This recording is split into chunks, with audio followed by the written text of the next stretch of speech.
Separating fact from fiction is often difficult, especially in the case of Wally Pipp. Pipp was a famous major leaguer from Grand Rapids, but his name has become infamous.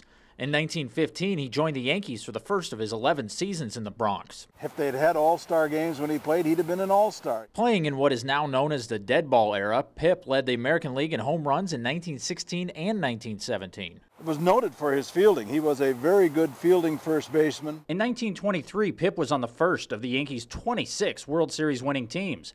But it's whatever happened on June 2nd, 1925 that Pipp is most well known for today. The official story that was told much later was that he had a headache one day, and he asked if he could sit out the game, and they put Gehrig in. It was a good story. The problem was there's no truth to it. Through stories told like the one in 1942's Pride of the Yankees and in accounts told by Pipp himself, the story never seems to be the same. So what did happen? When they talk about the Wally Pipp story, is the Yankees were ready to make a change.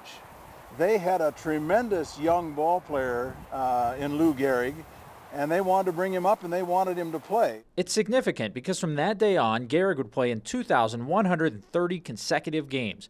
Pipp was never again the Yankees starter at first base. Today, to be Wally Pipped means that you gave up your spot and might never get it back, whether that original tale of Pipp pulling himself out of the lineup is accurate or not. It's one of those things where even though it's wrong, there's nothing you're going to do about it because it's out there, and no one person is going to be able to undo it. Historians say it's important to remember Pipp not only because of his baseball career, but because of what he meant to the city of Grand Rapids. After his career was over, came back to Grand Rapids, founded a business here, a systems handling business, and did very well with that. Good for the community, active in the community and in the church.